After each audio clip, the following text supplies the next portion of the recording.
الاكل المره دي طعمه احلى بكتير جدا، ليه طعم مختلف. ثانك يو. يعني ايه؟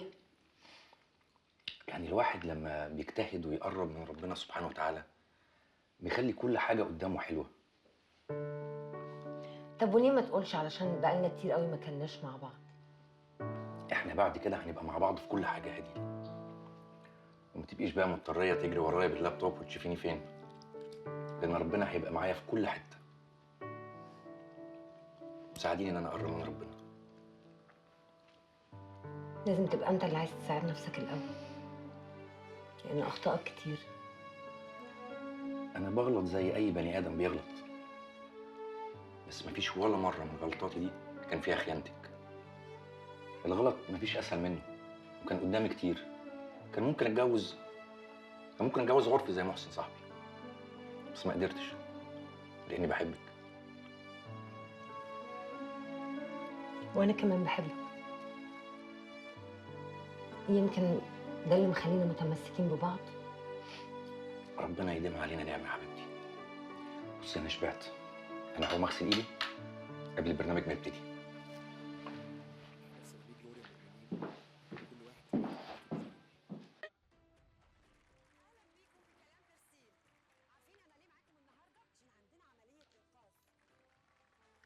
الو. ايوه، انتي فين؟ انا في البيت. جوزك عامل ايه؟ كويس. محسن عندك؟ يا هديل، محسن اتغير خالص، بقى كويس قوي معايا، ما بقاش بيخرج مع سيف لانه بقى عنده شغل. فلو جوزك بيقولك انه بينزل مع محسن ما تصدقيش يا هديل. جوزك اتجوز عليك يا عرفي؟ ايه؟ انتي متأكدة؟ ايوه متأكدة، سيف لسه قايل لي. نهار اسود.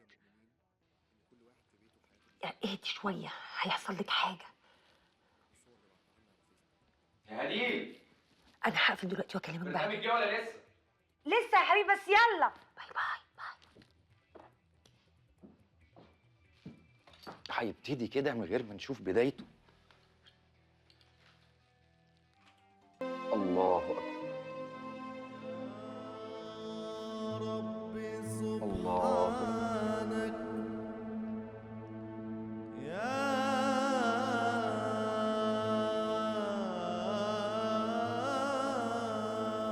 السلام عليكم ورحمة الله. السلام عليكم ورحمة الله.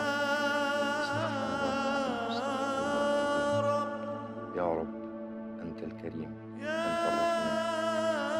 يا رب كثرت ذنوبنا وعصيناك كثيرا، ولكن يا ربنا لنا فيك رجاء أن تغفر لنا وترحمنا وتعفو عنا وتتقبلنا عندك يا رب مع من غفرت لهم.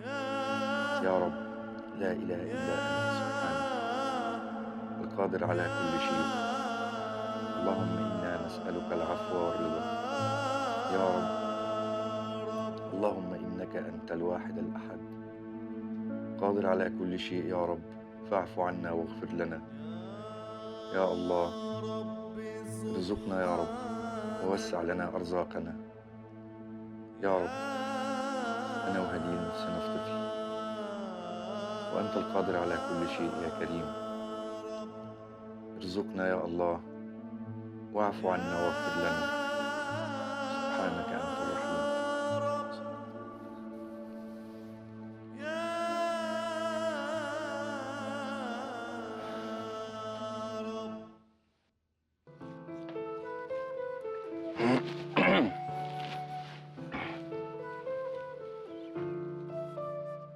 عايز ايه؟ هو أتوبيس شبرا بيعدي من هنا؟ لا. بصي، أنا عايز أقول لك على موضوع مهم جدا جدا، ما يستناش دقيقة. طب ما تقول. ما ينفعش يا حبيبي واحنا بعيد عن بعض كده، بقول لك سر ومهم، كلام يتنطور والحيطان ليها ودان. تعالي بس أقول لك. ماشي. بقول لك إيه يا حبيبي؟ تيجي نشرب سيجارتين؟ والله يا حبيبي يعني الموقف اللي احنا فيه ده فعلا محتاج سيجارتين، بس انت عارف ان انا بطلت بقى خلاص. عارفة، انا كمان بطلت، بس انا كنت بهزر. انا عارف يا حبيبي انك كنت بتهزري، بس انا على فكره كمان ممكن اهزر. طب احترم نفسك لو سمحت. الله. عيب كده، بلاش تهريج ووطي صوتك، الحيطان ليها ودان. بصي، العلم الحديث اثبت يقينا وفعليا ان المواضيع دي كلها تهريج. هقول لك انا على حاجه. يعني ايه؟ هقول لك انا على حاجه مش هتصدقيها. انت قليل الادب جدا. طب اسمعي دي. تعالى انا بقى هقول لك نكته احلى. إذا من الناس من يصل بطاعة الله إلى كرامة الله، بيخبط على الباب فينفتح له الله. وفيه ناس يصلون بكرامة الله أولا إلى طاعة الله ثانيا. أنت مثلا أنت بشر ولله المثل الأعلى، واحد يطرق بابك عايز ياكل لقمة ولا حسنة ولا بتاع، أهو ده طرق فأخذ. وواحد أنت تقول له والله لازم تيجي تشرب عندنا وتجد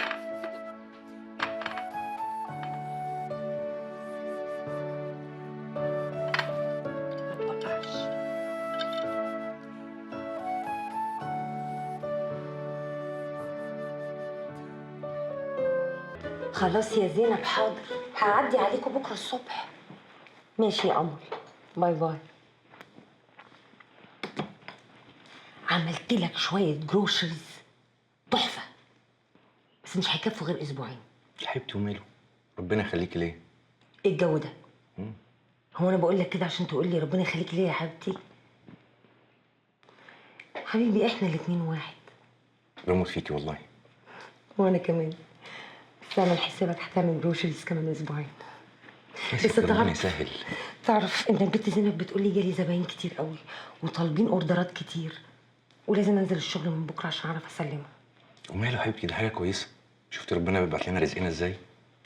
والله انا فعلا مبسوط وحاسس كده في طاقه. بقول لك ايه، طالما انت بقى هتسيبيني وتروحي الشغل وتتشغلي وزباين، ها، عايزك في كلمتين صغيرين كده نقعد مع بعض في الاوضه شويه. نفس الكلمتين؟ لا لا لا لا، ده في كلام كتير جدا. ما انت كنت مهيس المره اللي فاتت وما قلتهمش صح. لا تعالي اوريكي بس انا بموت فيكي ازاي. تعالي. حالي الآن ليس كحالي أول ما بدأت بالالتزام. خشوعي في الصلاة قل، قراءتي للقرآن قلت، وما صرت أتأثر كما كنت أتأثر بالسابق. تغير الحال. سيف، هديل، ازيك يا روحي؟ عامله ايه؟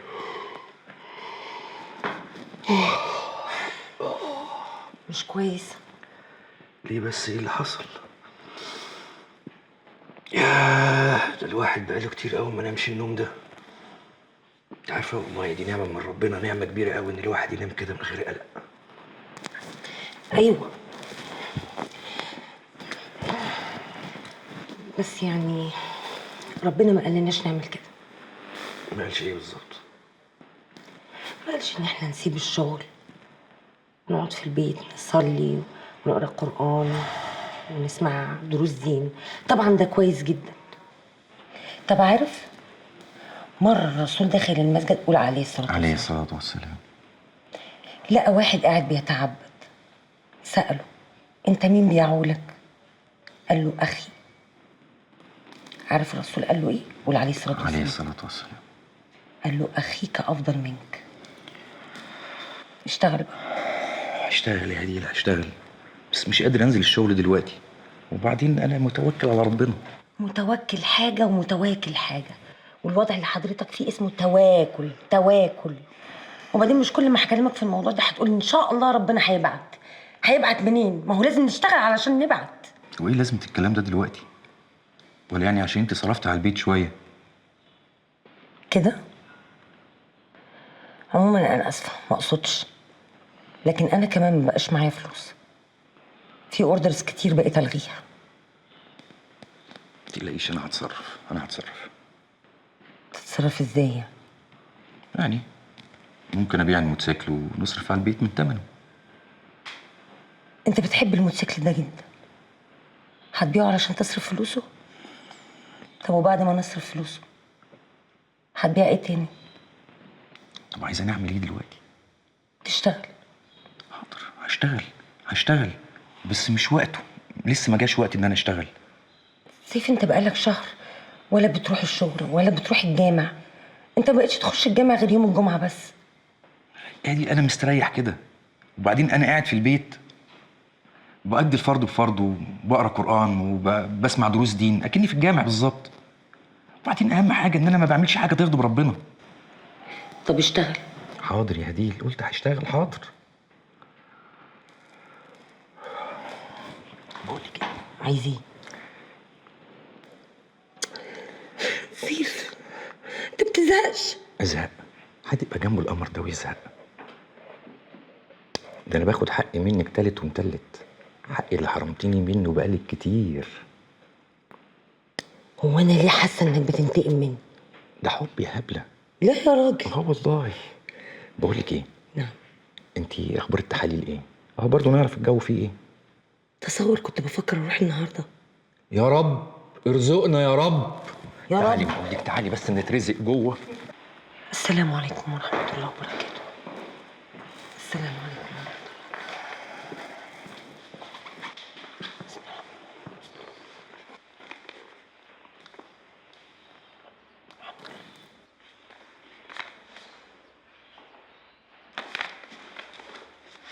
ايه ده؟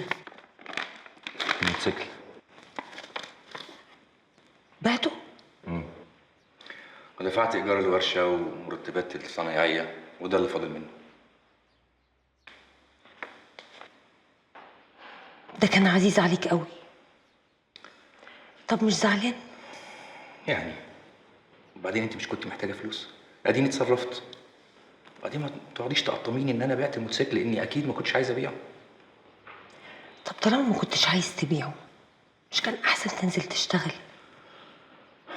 هديل، انا ما صدقت ان ربنا هدانا. ارجوكي مش عايزه اتخانق. ولا انا كمان. طب انا مضطرة اخد من الفلوس دي شوية علشان ادفع فلوس ايجار الجاليري. يا حبيبتي الفلوس كلها معاكي، خدي اللي انت عايزاه. ثانك يو. على فكره انت وحشتيني جدا. سيف مش قادرة وتعبانة وماليش نفس. حبيبتي بقول لك وحشتيني. ايه يا سيف في ايه؟ انت بقيت اسوأ من الاول، مالك؟ خلاص. استهدي بالله ووطي صوتك. استهديت. لا اله الا الله محمد رسول الله.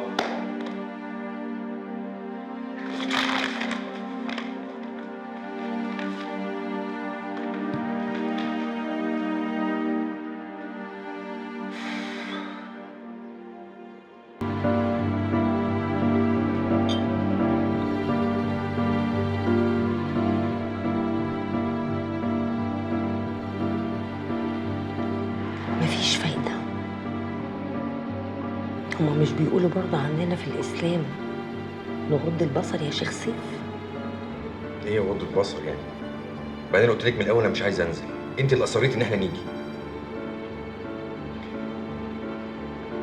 مفيش حاجة يعني، أنا ما زعلتش. أنا بس بقى زعلت.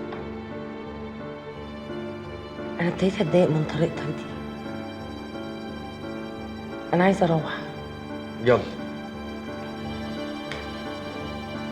انا اتخانقت اساسا.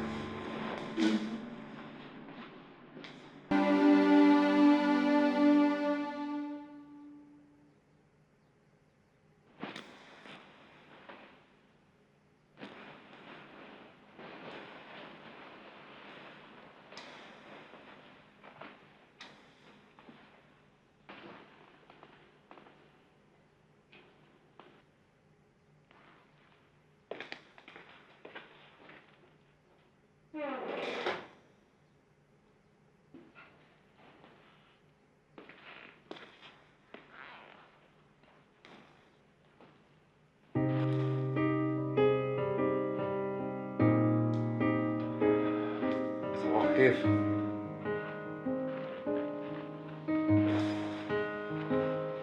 على فكرة أنا كنت بتفرج على درس دين، درس حلو جدا يعني لازم تشوفيه. ما سألتكش كنت بتعمل إيه؟ أنت هتعملي إيه النهاردة؟ ولا حاجة. عندي كم مشوار وطلع بعد كده على الجاليري. يا ريت تسيب لي فلوس قبل ما تمشي. يا حبيبتي الفلوس في الدرج، خدي اللي انت عايزاه.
الحمد لله على السلامة يا بيه.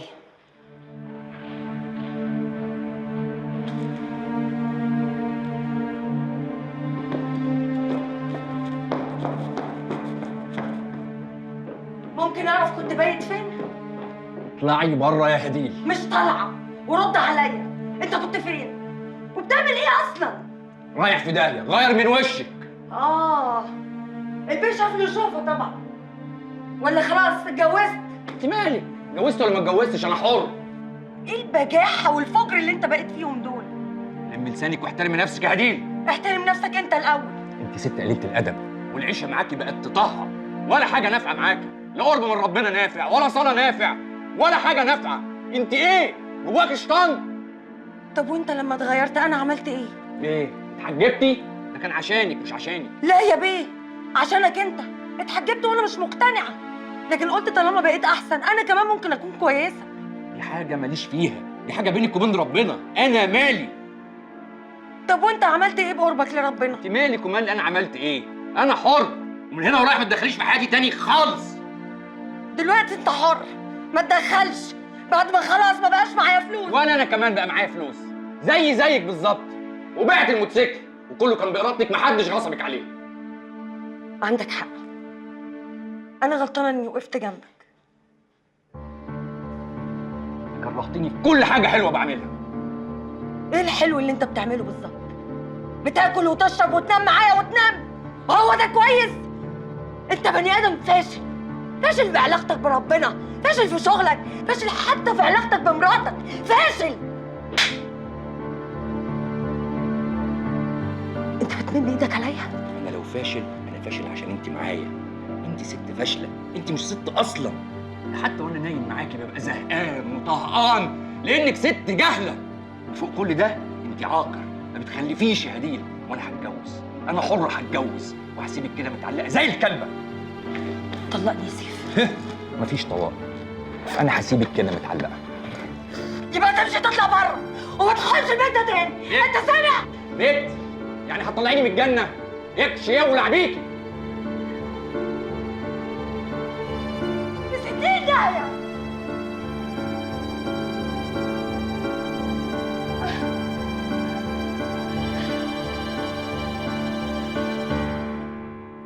لا يا روحي، انت اللي عندي.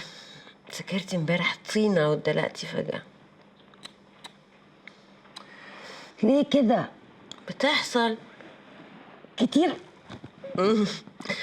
كتير. قوليلي، وراكي حاجه النهارده؟ عندي مشوار مهم عايزة أعمله،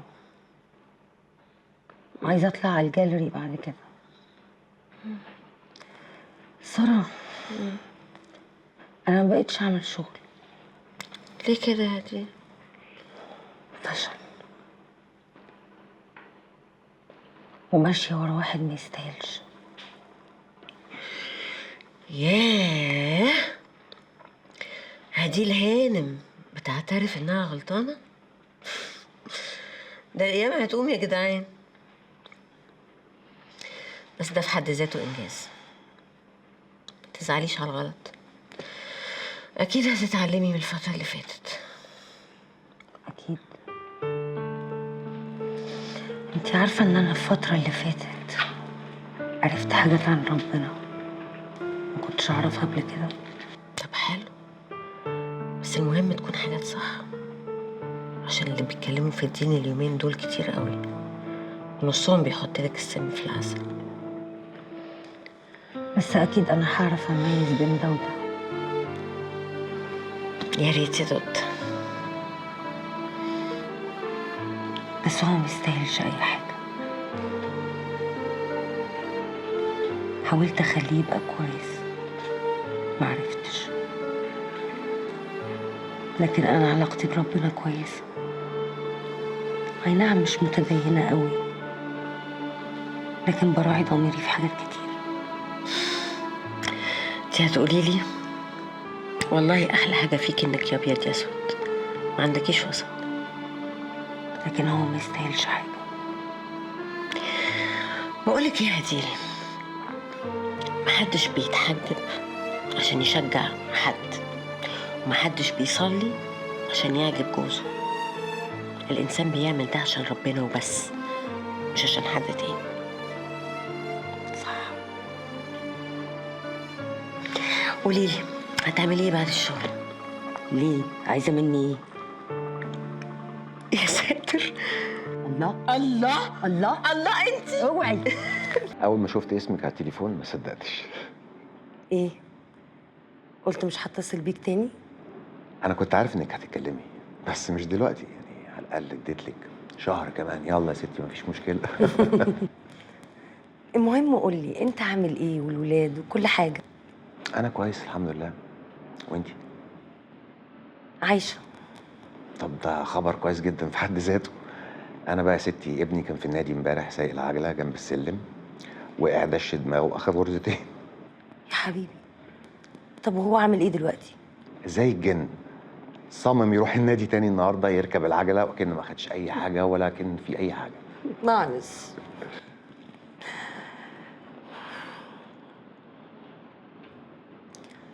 مش عايز تسألني عن حاجة؟ لا. يعني اختفيتي ليه؟ رجعتي تاني ليه؟ كده يعني. هديل انت مش محتاجة تقولي لي أي حاجة. أنا محتاجك إنك تكون جنبي الفترة دي. كده يعني؟ مش فيزيكلي. هديل تعرفي انت بتفكريني بابني. غاوية تسوقي العجلة، تنزلي مع السلم تقعي تاخدي غرزتين في دماغك، وبعد كده تقومي تقفي تاني. تخيل طلعت ما بعرفش اركب عجل. بسيطة، أعلمك تسوقي عجل.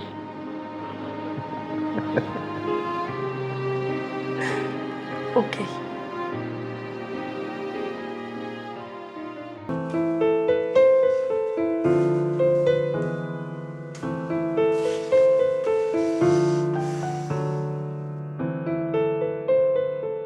يا اخي حلو قوي ان الواحد يرجع بعد يوم طويل من الشغل، ياخد شاور، يترمي على سريره ويسمع مزيكا، ينام وقت ما هو عايز. حاسه ان حياتي رجعت لي من تاني. تنامي دلوقتي؟ لسه بدري. ايه اللي بدري دي؟ انام، انا حره. عارف، انا قررت اصحى بكره بدري وهنزل اروح الجيم. أيوة كده. بقول لك إيه؟ طب ما انا ممكن اجي معاك الصبح بدري بعد ما اوصل الواد ابني المدرسه.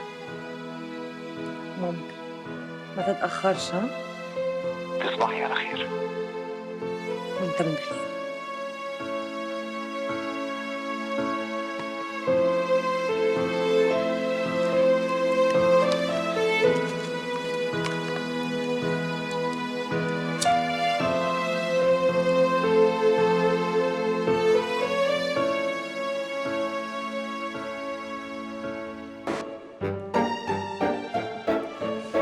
شكلك مستمتعة أوي دلوقتي.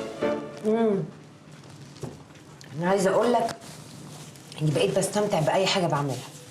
اكل، شرب، لبس، خروج، حتى الشغل. هتفضلي كده؟ انا مبسوطه قوي كده. عارف لما تبقى في سبق وعمال بتجري تجري تجري ومش عارف انت بتجري ليه، وفجاه ترتاح قوي؟ اهو ده سيف في حياتي كان. عايزة تقولي لي إنك هتسيبي سيف؟ انا سبته اوريدي. هتطلقي؟ كان اصعب قرار عندي ان انا اخد القرار اني ابعد عنه، وانا عملت كده. فبقى طبيعي جدا ان احنا لازم نتطلق دلوقتي. مش يمكن هو مش عايز يعمل كده؟ لا، سيف هيعمل اللي انا عايزاه. وإيه اللي خلاكي متأكدة بالشكل ده؟ عشان انا عارفاه. هديل، من كلامك عن جوزك الراجل ده بيحبك. أنا عارف وأقدر أحس بالراجل زيي. بصرف النظر بقى هو عايش إزاي، بيعمل إيه في حياته، الراجل ده بيحبك. اولا انت مش زي سيف. سيف اناني جدا، انت مش اناني. مش عرفك. معرفش، نظرتي يعني، احساسي بيك كده. مش يمكن عشان إحنا أصحاب أنت حاسة كده، لكن لو كنت جوزك مثلا كنت هتحسي إن أنا زي سيف أناني برضه؟ انت مش فاهم. سيف بيعوز كل حاجه في نفس الوقت. ومين مش عايز كل حاجة في نفس الوقت؟ مفيش راجل ما بيعوز كل حاجة في نفس الوقت. بدليل احنا الاتنين اصحاب اهو. لان انا محتاج صديقة ومراتي مش عارفة تعمل معايا كده. وانتي برضو نفس الحكاية. ممكن نغير الكلام في الموضوع ده؟ انت عايز تبوظ لي مودي وهتسد نفسي ومش هكمل الساندوتش بتاعي. سوري خلاص، تعالي نغير الموضوع. فاكرة أول مرة قابلتك؟ كان علشان شغل، فاكرة؟ معرض الصين. أيوه بالظبط. من ساعتها اللي أنا رحت سألت على الناس ديت، الناس بتوع الصين، ولا هم جم ولا المعرض اتعمل ولا أي حاجة حصلت. بس عرفتك. ذمتك مش أحسن؟ طبعا أحسن. خسرت مستقبلي وخسرت المعرض. كل ده عشان نبقى أصحاب.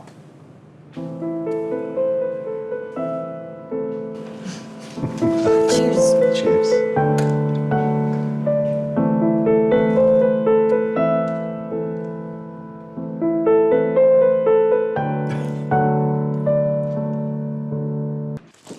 الله، بتاعي دوري. دورها يا بنتي. الله، معايا ولد. ميرسي يا هدي. 9 لما يتحط عليها 9 تبقى اسمها ايه؟ مصر يا اختي. يس. العبي اهو. ما تردي بقى. مين حسين ده؟ وانت مالك؟ اولا مالكيش دعوه، ثانيا حسين ده واحد بعده. خلاص ارتحتي؟ اخبار شغلك ايه انت؟ تمام الحمد لله. ايه هما زي ما بنسمع كده الممثلين بياخدوا الارقام دي ولا ده اي كلام؟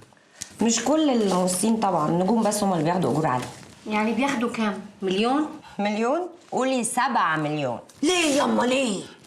عشان المنتج ما بيقدرش يجي على النجوم، لكن بيجي على الناس الغلابه طبعا. وتلاقيهم طبعا كلهم معقدين نفسيا. ليه؟ ما هي الفلوس بتغير النفوس، كل واحد فيهم فاكر ان هو احسن واحد في العالم، ما بيطوش اصلا يشتغلوا مع بعض. ليه؟ يعني احنا الاربعه كده لو بقينا نجوم واتعرض علينا مسلسل لا يمكن نوافق نشتغل مع بعض. طب ليه؟ بيغيروا من بعض صح؟ بيغيروا بس نفسنا ما يعلم بيها الا ربنا.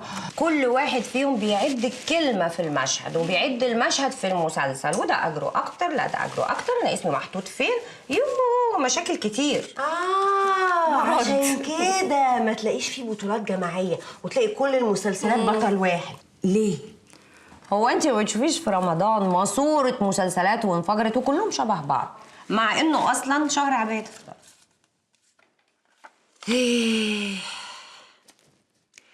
فاكرين يا عيال لما كنا صغيرين وبنمثل مع بعض؟ ايه يا ريتنا كملنا وطلعنا نجوم ولا حاجه. وناخد 7 مليون. 7 مليون تخيلي. الغبي يا حبيبتي ردي على التليفون، انا صدعت. يا اما اعملي سايلنت. طيب هرد. لا ايوه كنت سكران ومش نايم، ولما يكون في ميعاد اكيد هكون فايق. معلش. هو انت ما عندكش اي كلمه غير معلش؟ ايه انا قلت معلش، ما تزعليش. اتاسف. نعم. زي ما سمعت اتاسف. انا نيلة اسف. لا علي صوتك ما سمعتش. اسف خلاص بقى. شوفي عايزه قصدي نتقابل امتى؟ بكره. هنتنيل بكره بعد الظهر الساعه 5. وليه مش الصبح؟ عندي مواعيد. هتتنيل بكره الساعه 5. ليه؟ مش عارفه. يلا نكمل لعب. يا حراميه الكوتشينه يا زباله. ليه؟ هو ايه اللي حصل؟ عماله تبص في ورقك وانت بتتكلمي في التليفون. كدابه والله كدابه. حصل يا ايه؟ قولي لها. انا يا هديل. حصل. البت دي حراميه. ايوه لازم تتعاقب بقى. استنوا بشوف المسج. وريني هاتي. احلى الاوقات يا قمر السنين في كنيف. ايه ده؟ بلدي قوي. انا عارفه انه بلدي.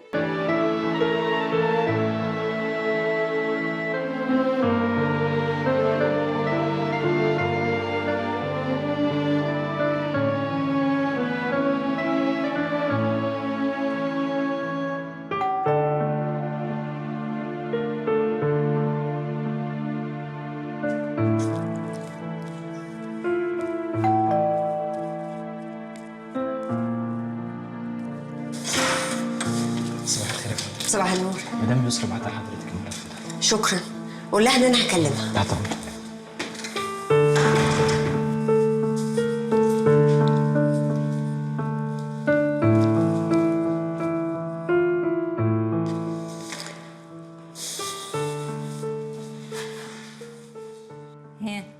ايه رأيك بقى؟ حلو قوي. تحفه. عشان بشتغل كده بنفس. نفس؟ وانت ايه بقى اللي فاتح نفسك في الايام السوداء اللي احنا فيها دي؟ لما يرجع هقولك. يرجع؟ هو مسافر؟ ايوه. يا دي النيله. وانت متاكده انه هيرجع ولا ايه؟ ما تتقمصيش يا زينب، مش كل ما اكلمك يا حبيبتي تتقمصي. انا لازم اسال. ما هو يعني ما انت منحوسه. انا مش زعلانه على فكره، بس صدقيني سيف ده سيف مين؟ سيف ايه؟ هو اسمه سيف؟ اسمه سيف. يا دي النيله. يا دي النيله. يا زينب ما لقيتيش غير سيف. طب ده انا يعني اتمنى انه يطلع زي استاذ سيف كده. السلام عليكم. وعليكم السلام ورحمه الله. ايه ده؟ انت عامل لك شاي صح؟ انت عايزه شاي حالا، واعمل لكم انتوا الاثنين شاي. اتفضل.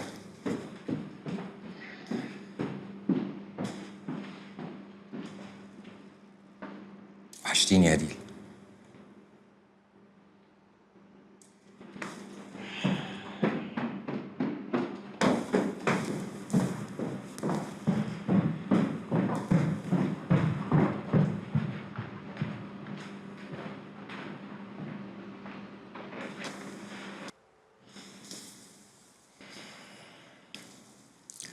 هديل، انا جاي اقول لك ان انا ما اتجوزتش ولا عمري فكرت اني اتجوز. ده اولا. ثانيا انا مش زعلان ومسامحك على اي حاجه قلتيها او عملتيها، وطالب منك انك تسامحيني.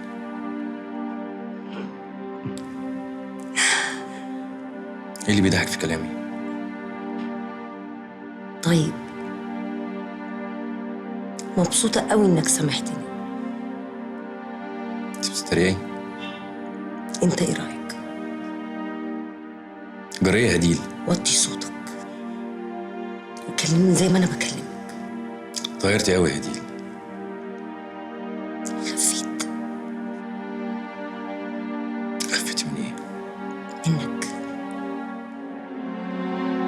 لو كنت فاكر انك هتيجي وتصالحني والمية ترجع لمجاريها تبقى غلطان. انا حياتي بقت احلى بكتير من غيرك، واكيد انت كمان. انا مش عايزه اعيش معاك تاني. بس انا ما اقدرش اعيش من غيرك يا هديل. انا حياتي من غيرك ملهاش اي طعم. طلقني.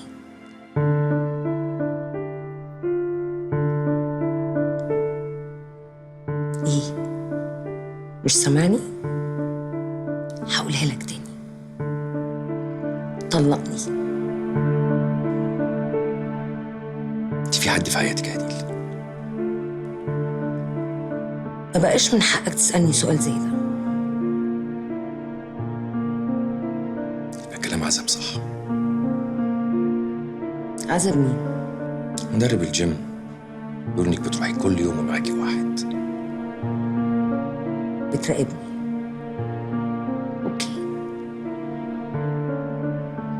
اولا اللي بيروح معايا الجيم ده صديق، مش اكتر ولا اقل. ثانيا اكيد هعرف حد، بس عارف امتى؟ لما اخلص منك. عارف ليه؟ عشان انا بعرف ربنا. تعرفي ربنا؟ انت هتشتغليني يا هديل. لاخر مره هسمح لك تقول لي اي كلمه ممكن تجرحني.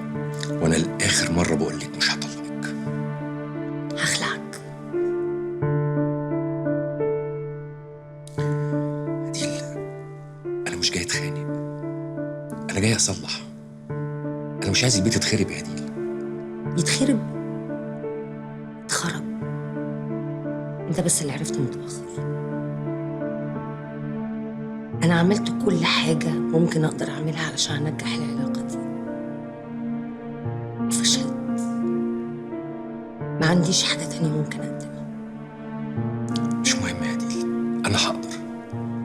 انا اتغيرت، انا بقيت حاجه تانية دلوقتي. مش قادره اصدقك.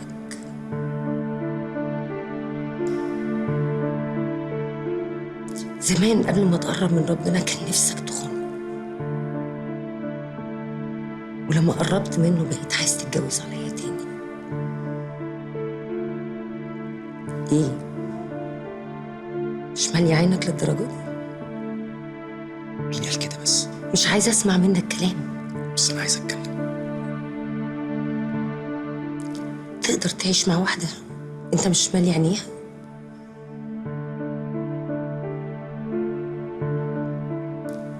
انت ما بقتش مالي عينيا.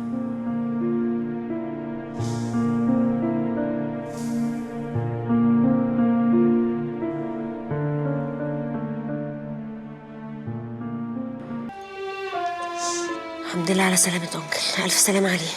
الله يسلمك. تعبتوا نفسكوا ليه بس؟ انت يا بنت عبيطة، مش صحاب، لازم نقف جنب بعض. شفتي يا هدي؟ بنام وليلة تبهدل كده. إن شاء الله هيكون كويس. هيبقى فيه إيه؟ إن شاء الله يا رب. يا العمر. لا، تعالوا فين؟ أكيد تعبان وعايز يبقى مرتاح، وطنط أكيد مش نايمة، وسيبيهم براحتهم أحسن. خلينا احنا هنا. ما نمتش من امبارح. لا أنا ولا هي نمنا. المهم طنط قالت لي إن أنتي كنتي عند الدكتور، قال لك إيه؟ هيعمل عملية بكرة. طب الحمد لله، إن شاء الله يقوم بالسلامة. طب انتي بتعيطي ليه دلوقتي؟ لما بنقول هيعمل عمليه وهيشيلوا له الورم وان شاء الله يطلع حميد يا شيخ، انت هتفولي على الراجل؟ الله. بابا احتمال يكون عنده كانسر يا جماعه. في ايه يا هبه؟ اهدي شويه يا حبيبتي، اديكي بتقوليها احتمال احتمال. البت دي نكديه وبتحب تفول دايما. ما قلنا هيطلع كويس ومفيش حاجه ان شاء الله. يا ساتر. ان شاء الله حبيبتي.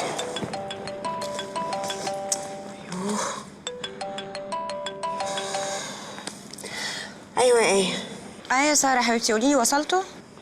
ايوه احنا في المستشفى. طب تمام، اصل انا عماله اكلمها ما بتردش على التليفون. هي باباها عامل ايه؟ ايه بتحاول تكلمك وانت ما بترديش. كنت عند الدكتور. طب خدي معاكي. ايوه ايوه يا حبوبي يا حبيبتي، طمنيني باباكي عامل ايه؟ الف سلامه عليه. الله يسلمك. هو تعبان شويه وهيعمل عمليه بكره. انا ساره طبعا حكيت لي كل حاجه، وان شاء الله وان شاء الله يا رب يكون بخير. يا رب يا آية. يا رب يا حبيبتي. معلش طبعا انت عارفه انا مشغوله في القناه ومش عارفه اجيلكوا دلوقتي. اول ما اخلص هجيلك على طول. ما تتعبيش نفسك، اصلا مواعيد الزيارات بتنتهي بدري. لا ما انا هخلص واجيلك. طب الصبح بدري. تعالوا يا آية. ربنا يقوم بالسلامه يا حبيبتي ويطمنك عليه يا رب. السلام عليكم. الو. هو الموضوع كبير ولا ايه؟ شكله كده. طب يا حبيبتي عشان خاطري بس ما تسيبوهاش لوحدها. يا امي مش هينفع. خلاص دلوقتي عشان خاطري. سلام. تمام يا حبيبتي. ماشي خلاص. لا هخلص شغل واكلمك. يلا باي باي. باي.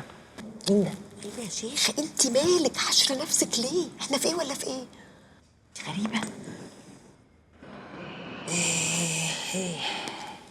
فاكره يا بنتي يا هبه يوم ما البنت دي كانت بتعمل عمليه وقعدنا نشرب سجاير في الكوريدور بتاع المستشفى؟ ابوكي اسود، دي حاجه تفكريني بيها يا هديل دلوقتي. انت غريبه قوي. انا اللي زهقتيني اليوم ده. انا اللي غريبه. 18 ساعه بتفوقي، زهقتيني. يا ساتر، رهيبه انت، رهيبه انت. تفاتلك بلاد مش طبيعيه. وكان في حته دكتور اهبل عامل لك العمليه. طمنك. شكرا. سلامتك يا ساره.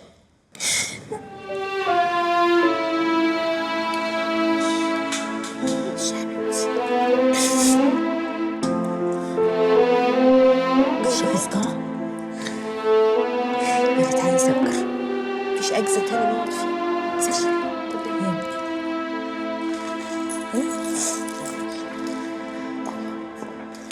فتحي يقول لي كل حاجه تمام جاهزه؟ انا بعت عربيه وحماطه خلاص زمانه جاي في السكه. طب كويس. قولي بقى طلعتي الماتيريال في القلم؟ يا نهار اسود القلم.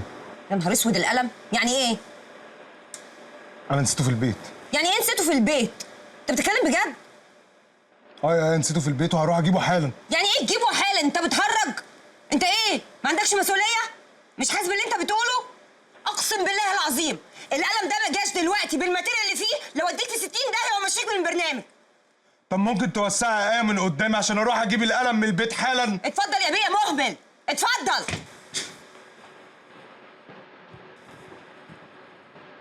تفتكروا هبه قالت لابوها انها مش عايزه عريسها؟ تخيلي ان انا اول ما عرفت انه تعب افتكرت ان هو تعب بسبب انها قالت له الخبر ده. انا ماشيه مع اتنين متخلفين، يعني الراجل هيجرى له اللي جرى له ده عشان بنته رفضت عريس؟ ايه التخلف ده؟ هو احنا كنا نعرف يعني ان عنده ورم؟ انا افتكرته تعب وخلاص. تفكير ب3 جنيه تفكير. انما انت محلوه بجد. جينز وضيق. ايوه حركات. وايه الفرو ده؟ حلو. اوكي. اتبسطتي في اسكندريه؟ قوي قوي. اسكندريه كانت حلوه قوي يا هديل، تحفه.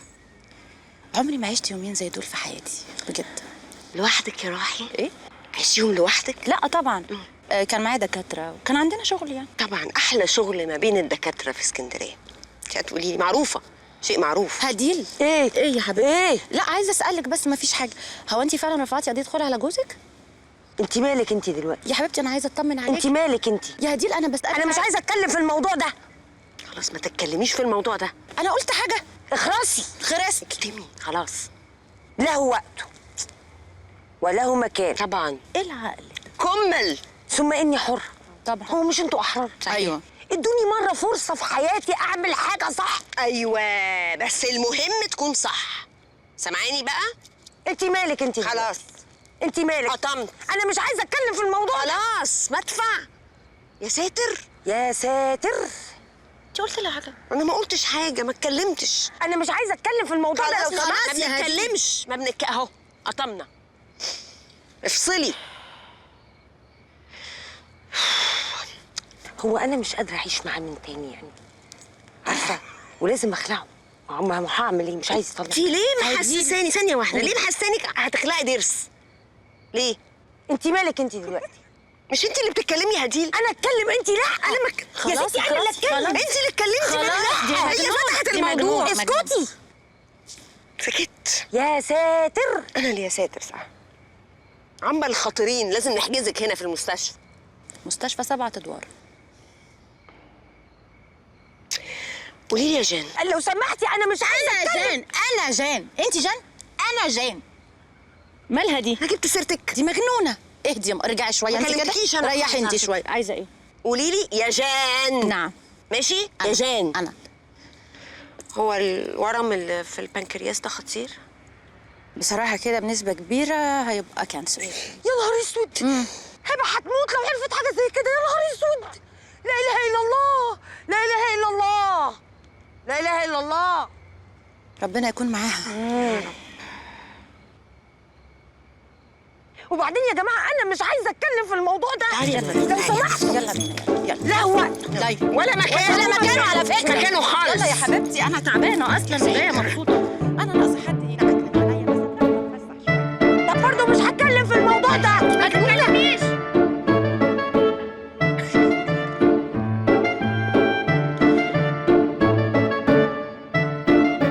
طب انا معيش عربيه يا شيخ. يا خالد وصلت خلاص. ميرسي على النهارده، كانت عزومه حلوه قوي.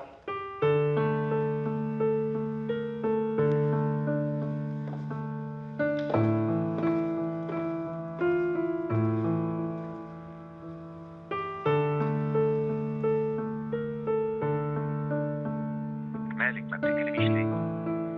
في ايه؟ هديل هديل. ايوه خالد. لا ابدا، هكلمك بعدين.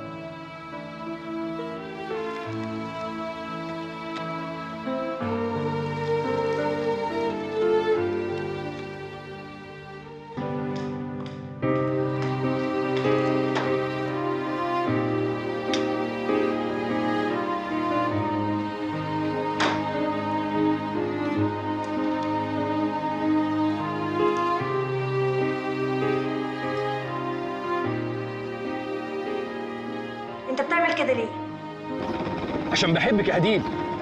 وانا قلت لك تصبر. واذا كنت خدت المفتاح علشان تعمل كده فانا هغير الكالون يا سيف.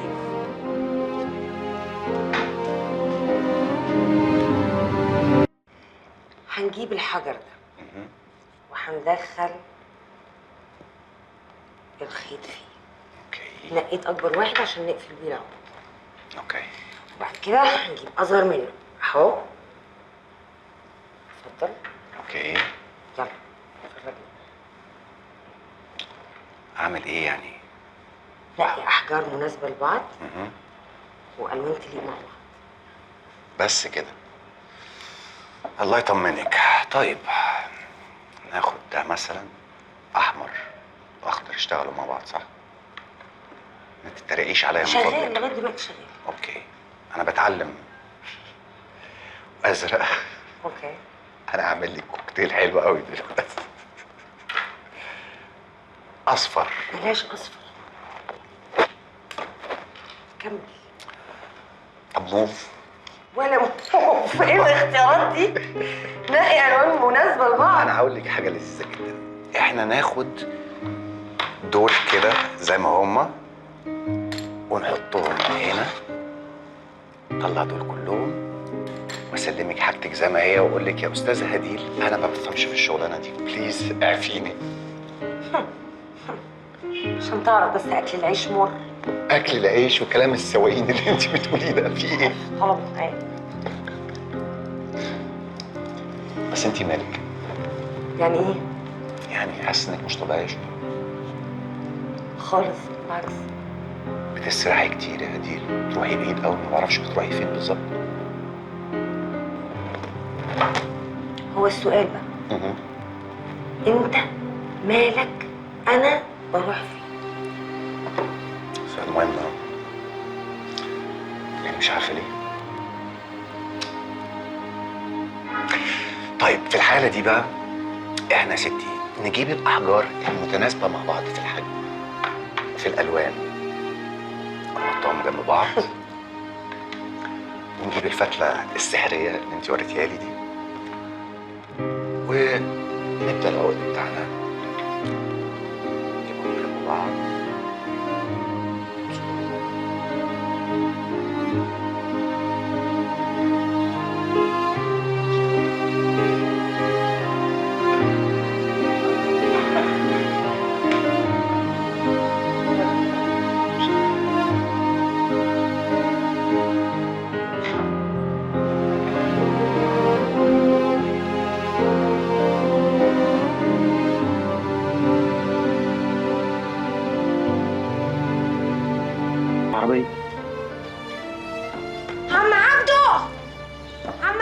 ايوه يا استاذه، ايوه يا استاذه. معلش هات لي عربيه بسرعه من الجراج. العربيه خدها الاستاذ سيف الصبح بدري. ليه يا عم عبده تديله عربيتي ليه؟ هو انت مش عارف ان دي عربيتي؟ بس انا ما اقدرش اقول لسيف بيه ما تاخدش العربيه. طب خلاص روح انت. حاضر. طبعا طبعا.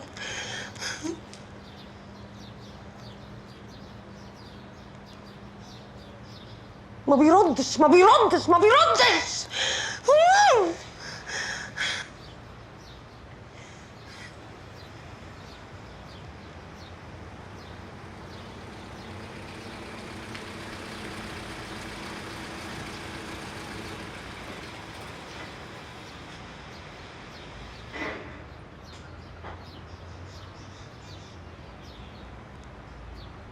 بتاخد عربيتي من غير ما تقولي ليه يا سيف؟ ليه؟ انت تعرف انا ورايا ايه النهارده؟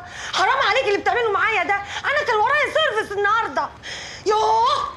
انا كنت متاكد انك مش هتصحي الصبح بدري، فجيت خدت العربيه واديتها لك التوكيل، عملت لك الصيانه كلها كامله. ليه؟ هدي لي مفتاح في العربيه عندي استنى.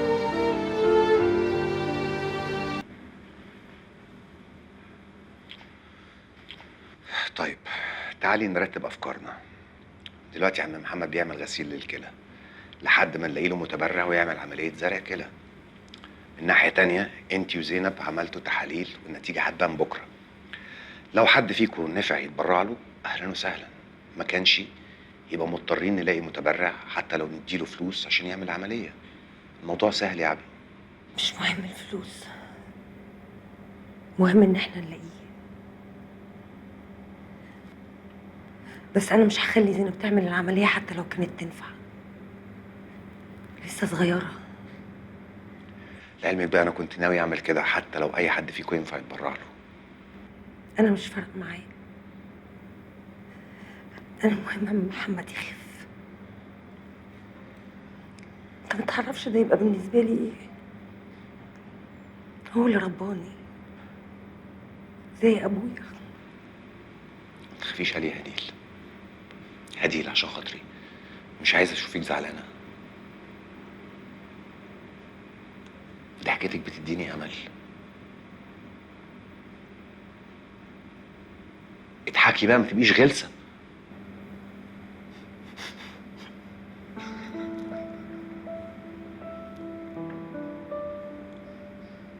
عارف اني طول عمري بحلم بان يبقى في حد جنبي،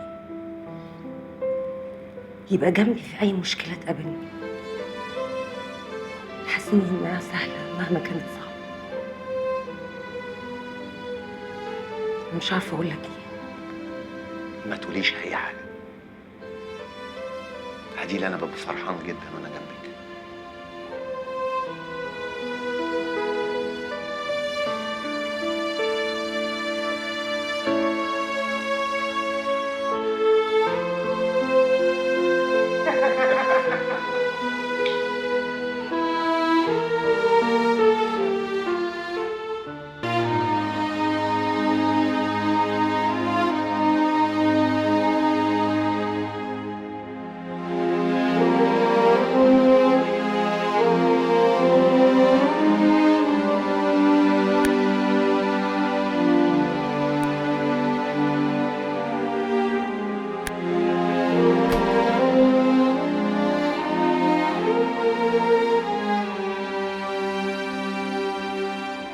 انت بتعمل ايه هنا؟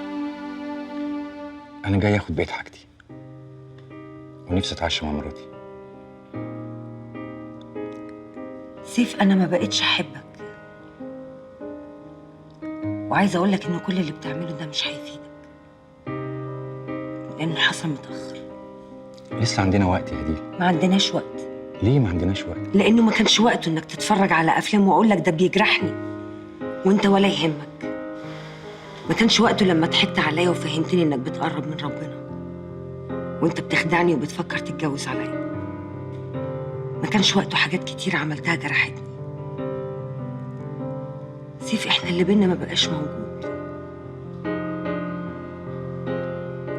ارجوك سيب المفتاح واوعدك ان انا هبعت لك كل حاجتك لحد عندك.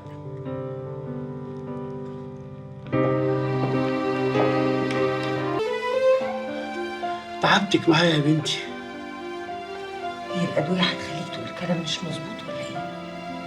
انت زي ابويا، في حد يقول لبنته كده؟ ربنا يخليك ليا يا بنتي. يخليك ليه وتقوم بالسلامه ان شاء الله. وتفتكري يا بنتي هنلاقي حد يتبرع؟ يتبرع ايه بس يا بابا؟ دول بياخدوا فلوس وفلوس كتير كمان. مش مهم كام، المهم ان احنا هنلاقي اللي هيتبرع. ما الاستاذ سيف كان هنا وفي كلامه قال لي ان العمليه سهله. سيف؟ ما هو جه وانا قلت له ان هو في المستشفى. الو؟ ايوه يا سيف. سيف بتاعك مش بتاعك انت. مش هطلعي بره الاوضه دلوقتي حالا. ليه؟ مش هطلعي بره. ليه؟ مين اللي قال لي سيف؟ انا سيف فيهم. بنت هتستعبطي هضربك قدام ممكن يفطس مننا حاجه. ما هو جه الجلبي وعرف ان بابا في المستشفى والبيت. ماشي ماشي.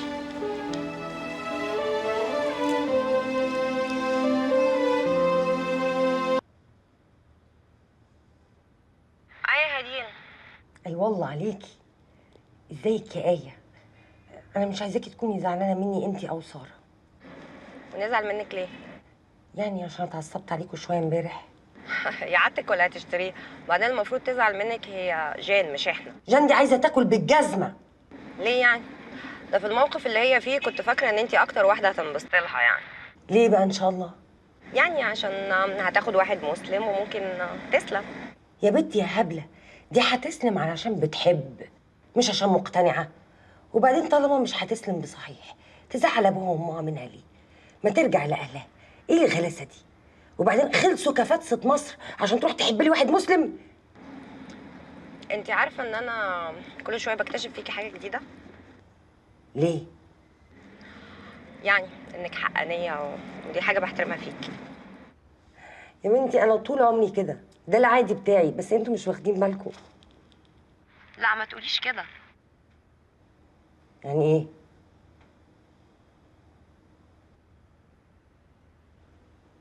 طب بقول لك ايه؟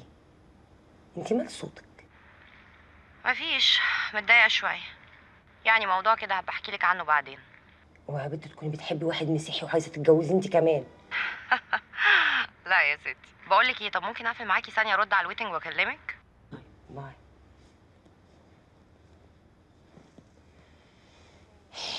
اهلا، الحمد لله على السلامه يا راجل يا طيب.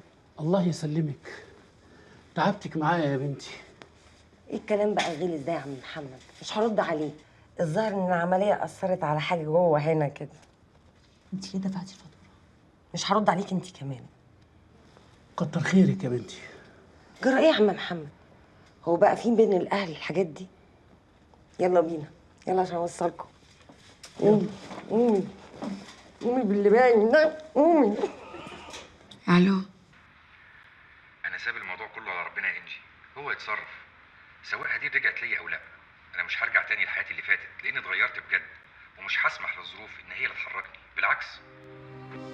مبسوطة قوي ان انا بسمع الكلام ده يا سيف.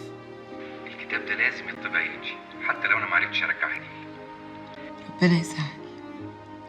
ممكن اسالك سؤال يمكن اول مره اساله لك؟ اسأل. هو انت ازاي فاهمه الحب كده وما حبيتيش لحد دلوقتي؟ مش عارفة، يمكن مش قادرة ادي نفسي فرصة تانية او خايفة. انت ما ينفعش تخافي يا انجي، عارفه ليه؟ ليه؟ اللي يعرف قيمه الحب زي كده ما يخافش. حاضر يا سيف، هدي نفسي فرصة تانية. مبسوطة أوي إن أنا سمعت الكلام ده. باي.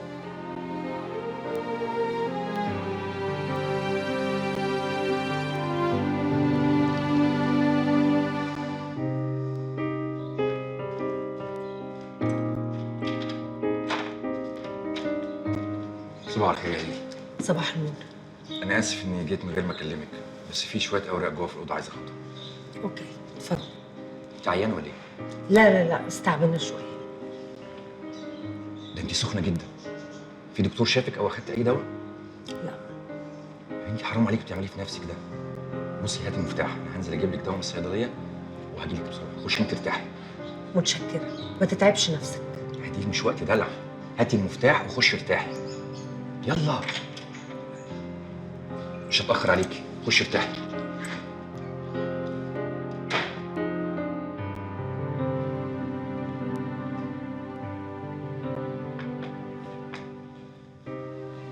هديل ليه دلوقتي يا سيف؟ عشان اتعلمت ان انا ما اسيبش الانسان اللي بحبه مهما حصل. ايه اللي غيرك؟ كان في حد سألني إذا كان في حاجة في مراتك لسه موجودة خليك ما تسيبهاش، واداني حاجة كده هبقى أقول لك عليها بعدين.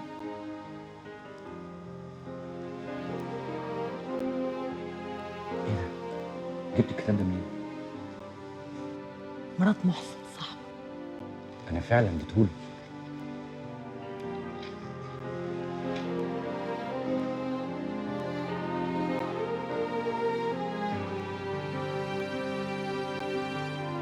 انت في اليوم الكام؟ أنا في اليوم ال 33. بس 30 يوم بس. بس أنا قررت أكمل. بتعمل كده علشاني ولا عشان سيف؟ لأن أكيد ما كنتش هتعمل اللي في الكتاب. في الأول ما كنتش عايز، بس بعد ما قريت في الكتاب لقيت إن أنا ما أعرفش أي حاجة عن الحب، ولما فهمت قررت أكمل.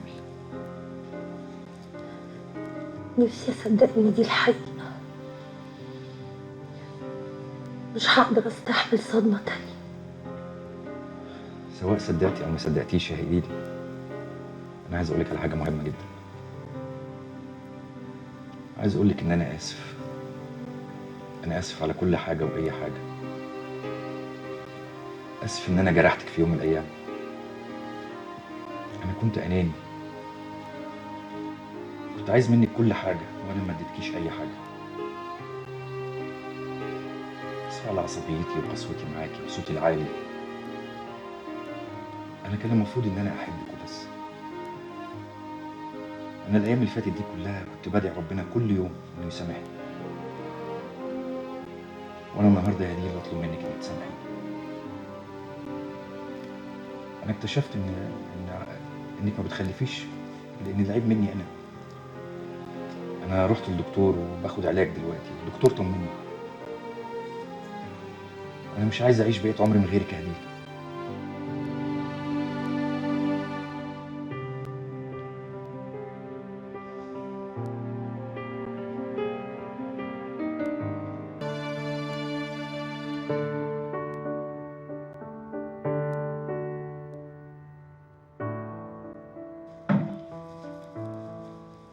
مالك؟ ماليش. عاملة ايه؟ أنا عاملة كويس، وقراية فتحتي بكرة أنا وسيف. مبروك يا زينب. الله يبارك فيكي. على فكرة أنا سمعت كلامك وما قلتلوش على موضوع العملية، لأن عارفة إن هو يعني مش هيستوعب. بحبه قوي، خايفة يبعد عني. ما تخافيش، ربنا عايز يستر عليكي. انسي الموضوع ده خالص وما تخافيش منه. انتي اتعلمتي من غلطك.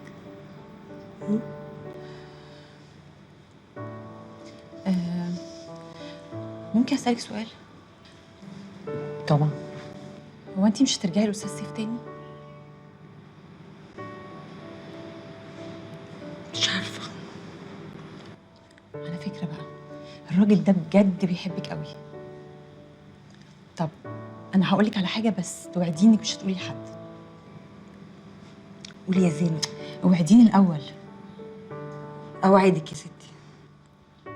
أستاذ سيف هو اللي اتبرع بكليته لبابا، وقال لنا حتى ما تجيبوش سيرة، وحلفني أنا وبابا إن إحنا ما نقولكيش، عشان معتقد يعني إنك أنتي لو عرفتي هتقولي إن هو بيعمل كده عشان خاطر يرجع لك تاني. وسألته كمان قبل ما يدخل أوضة العمليات، قلت له أنت بتعمل كده ليه؟ عارفة قال لي إيه؟ قال لي أنا بعمل كده علشان الحاج محمد ده غالي عندي قوي أنا وهديل، وعارف كويس قوي إن هي زعلانة قوي علشانه، وعندي استعداد أعمل أي حاجة عشان خاطر أبسطها. على فكرة الراجل ده بجد بيحبك قوي. عمري في حياتي ما شفت حد بيحب حد بالشكل ده.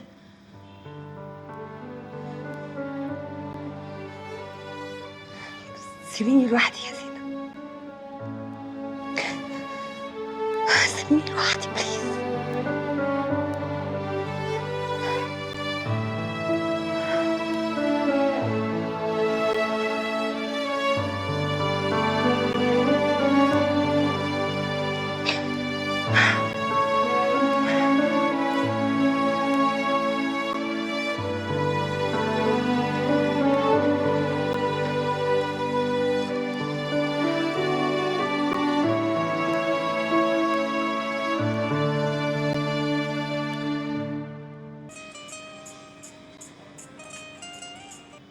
الو، انت فين؟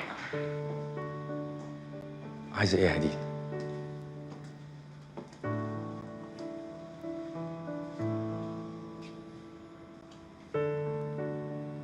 لو ما كنتش قلت لك انك راجل جدع فانت ده.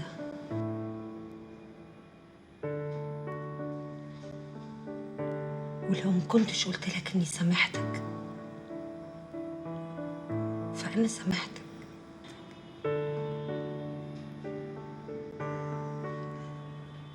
ولو ما كنتش قلت لك اني بحبك فانا ده.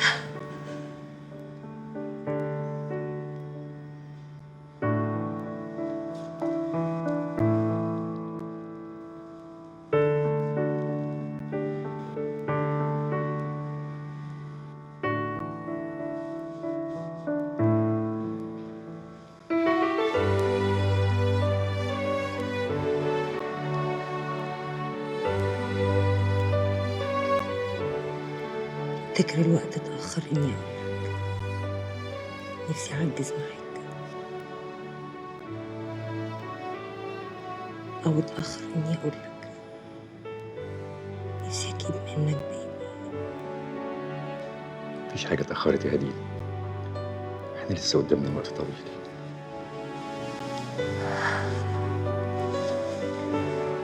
وحشتيني.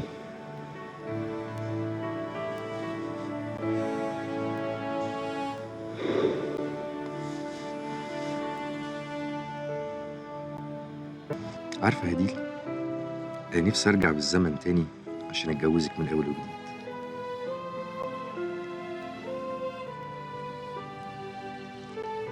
أنا حاسس إن أنا ضيعت وقت كتير ما حبيتكيش فيه، ونفسي أعوضك عنه.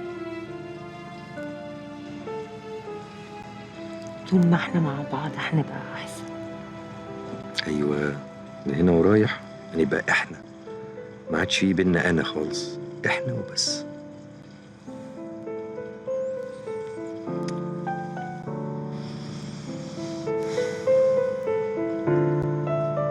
فكرة دي أنا مغرم بيكي. مغرم؟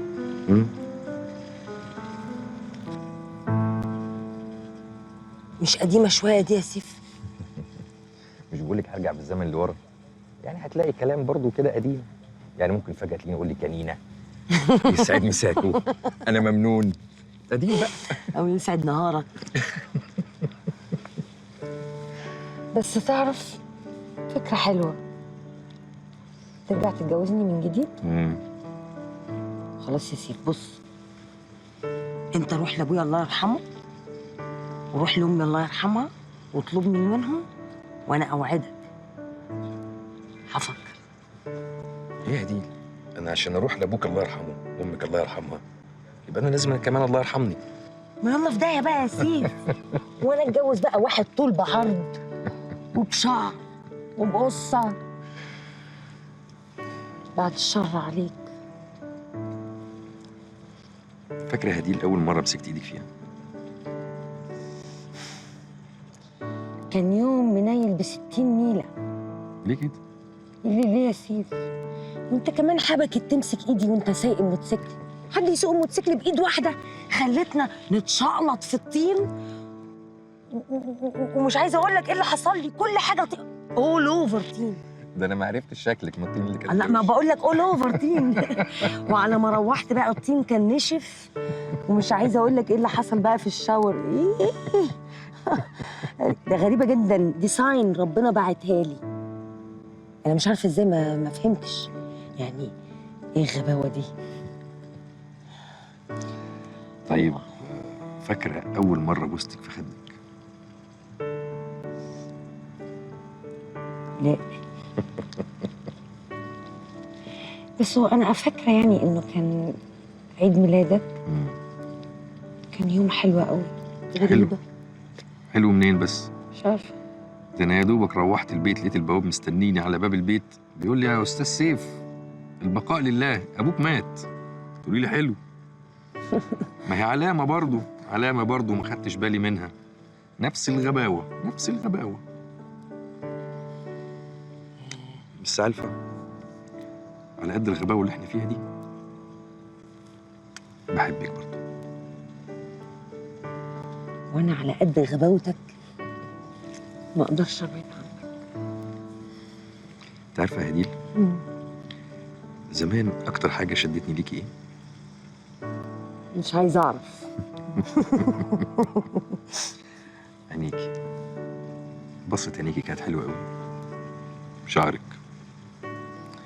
بس الحقيقه الحاجه الوحيده اللي ما كانتش عجباني رجليكي، كانوا نازلين من الفساتين بتاعتك زي عيدان الكبريت كده. رجلنا؟ ده زمان انت دلوقتي زي الفل. يا عم اسم الله عليك، روح اتفرج على نفسك وانت لابس شورت. ايه مالي؟ لا مقوس خالص يا سيف. ايه مقوس؟ ايه مقوس دي؟ ما عاملين كده يا سيف. هم ايه دول؟ انت كنت بتركب حمار قبل كده وبعته عشان تركب موتوسيكل؟ حبيبي مقوس خالص. حمار ايه يا بنتي؟ انا كنت بركب خيل، انا كنت بطل. يا عم خيل ايه بس؟ خيل ايه؟ ده انت مكسر كده.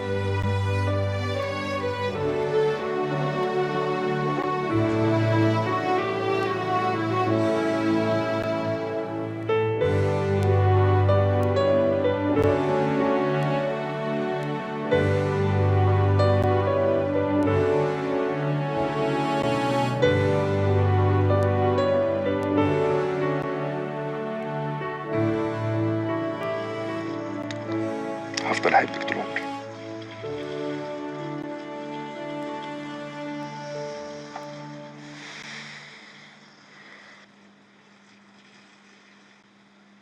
ربنا ما يحرمنيش منك يا نينا.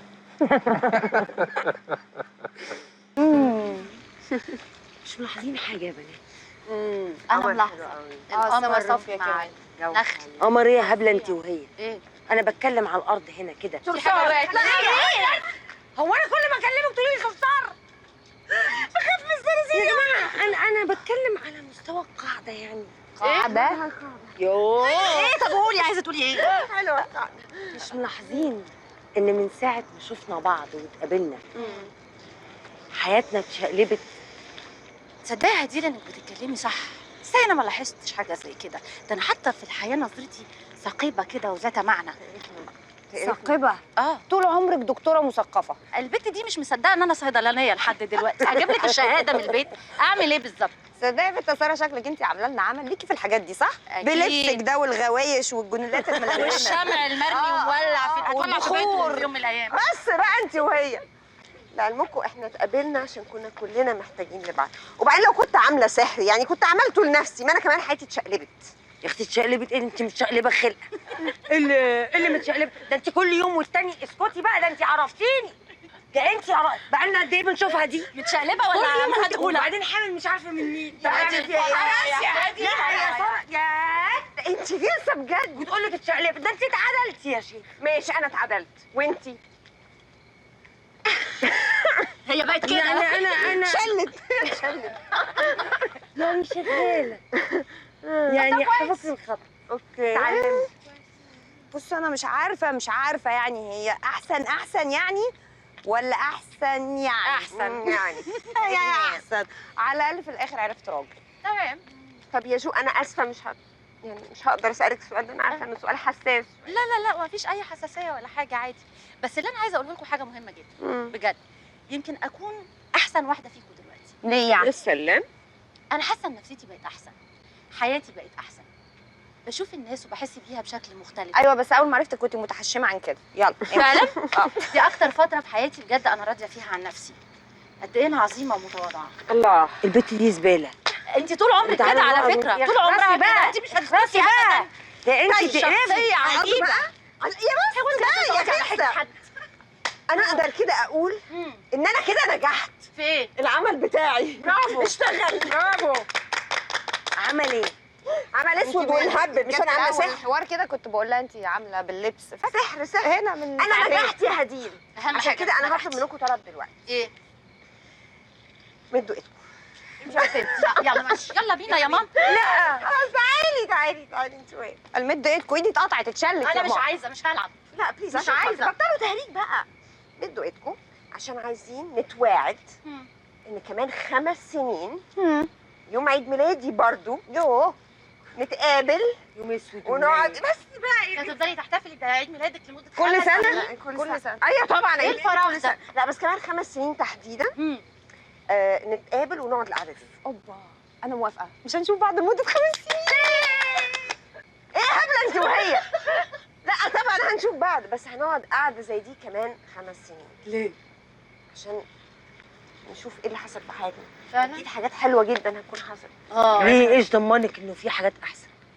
يا ساتر يا رب. يعني انا ممكن اقابلك كمان 5 سنين ابقى مطلقه ومشرده الكلام ده صح ومش لاقي اكل وبعت المحل وسيف اتجوز عليا اكيد.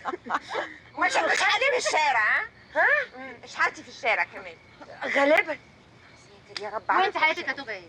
ما اعرفش بس على فكره انا ممكن انا الواد الصغنن ده فتحي تربيني. بجرب يمكن ما نفهمش بعض ما نكملش. ممكن اسيب البرنامج. يا بنات بصي كده ليه؟ مش عارفه. ممكن افكر في حمزه. هو برضه راجل كويس. مركزه قوي. عموما يا جماعه انا عايزه اريحكم من ناحيتي. اكيد اكيد اكيد انا هترهبن ومش هعرف ولا واحده فيكم وهيفضل ده افضل يوم في حياتي. ايه التشاؤم اللي انتوا فيه انتوا كلكم ده؟ يا جماعه فكروا في نهايات سعيده. بمعنى ما هو مفيش. يعني في الايام السوداء اللي احنا فيها دي فين تفاؤل؟ اجيبه منين؟ الكلام ده بشوفه في المسلسلات. البطل يتجوز البطله ويخلفوا.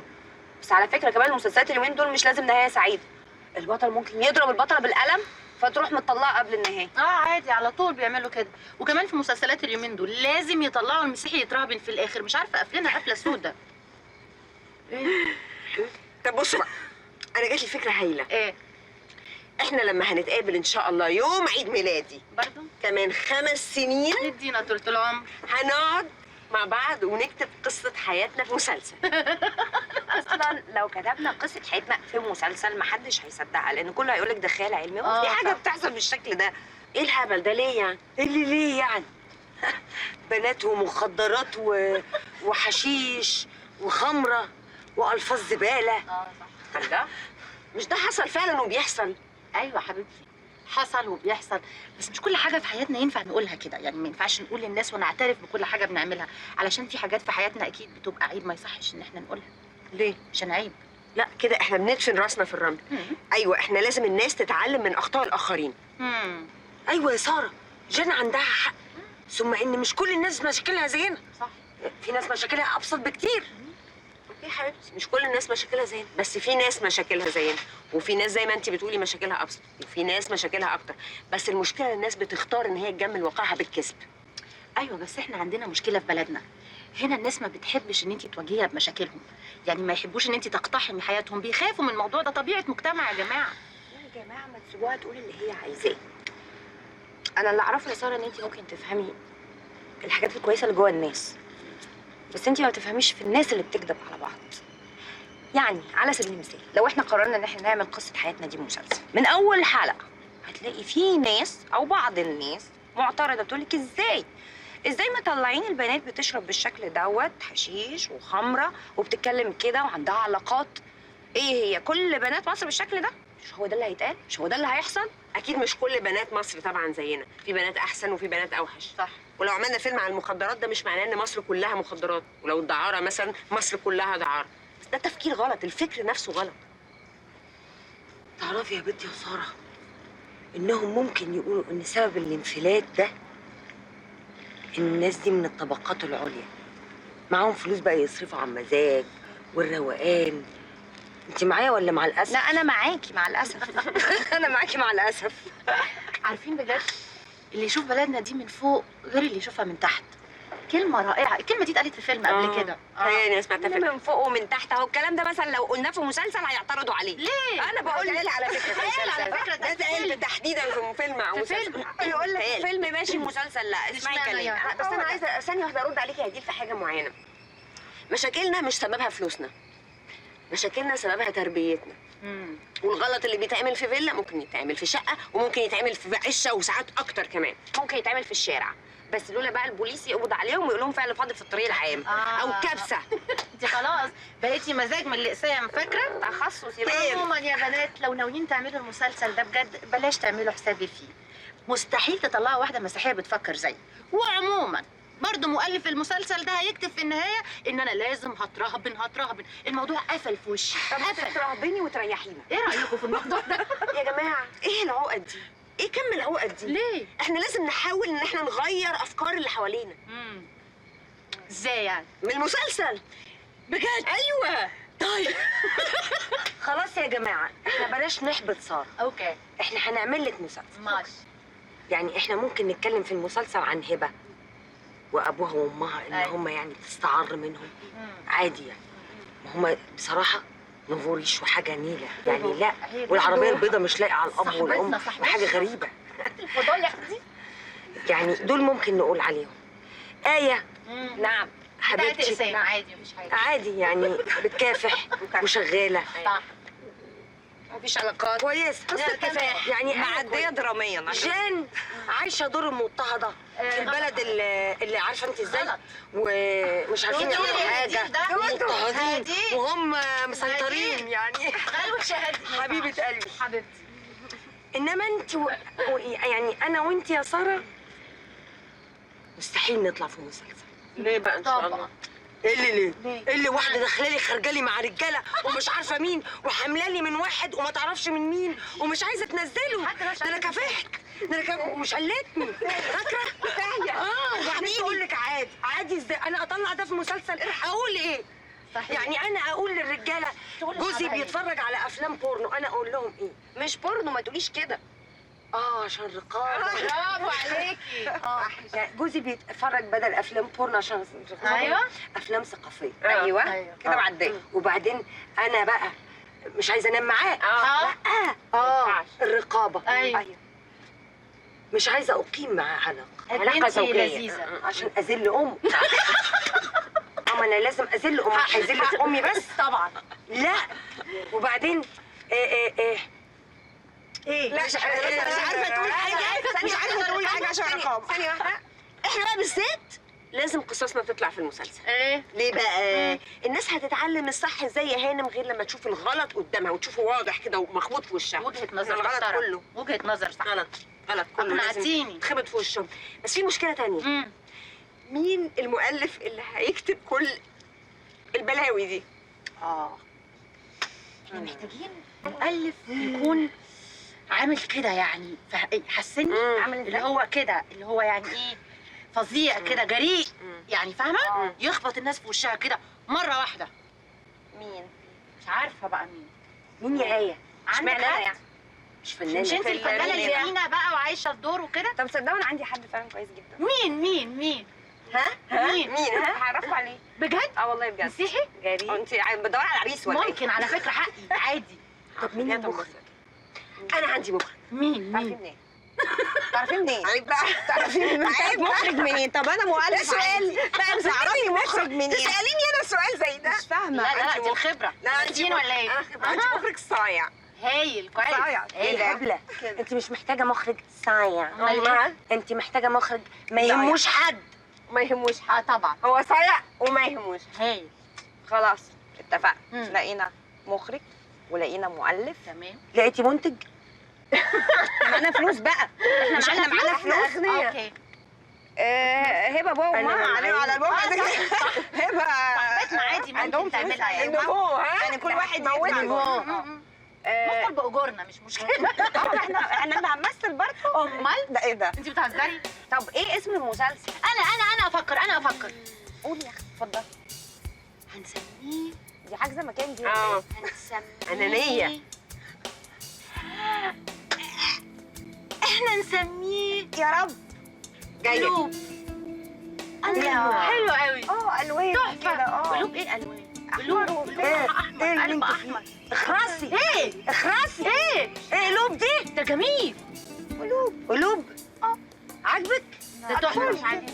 الوان عليكي بلدي على اعتبار الجزء الثاني بقى كبد وكلاوي ومخاط. الرقابه من اولها خلاص. انا عندي فكره. ايه؟ انا لقيت الاسم. ايه؟ اسم على مسمى. ايه؟ احنا نسميه ذنوب. الله وانا بطلت. انا بطلت. لا انا ساره تتفوق عليكي في البطوله على فكره. على فكره انا كده ضيفه شرف. انا مش هشتغل خالص. برافو يا جماعه. انا هاخد انا هنحرف واجي لكم اعمل فيكم ايه؟ هاخد دور منحرفه. ذنوب الوادي. ليه ذنوب؟ وادي الذنوب. عواقب الذنوب. وادي الذنوب. وادي ليه هنقع؟ هنقع فين الوادي؟ وسقطت في بحر الذنوب. ده على فكره اسم فيلم قديم. لا بحر عسل. طب انا مضطره اسيبكم على اعتبار ان المسلسل خلص فعلا واحنا في الكاست وادي مصورين وادي الناس. يلا بينا يا اساتذه. يلا بينا. انا تعبت. يلا نمشي.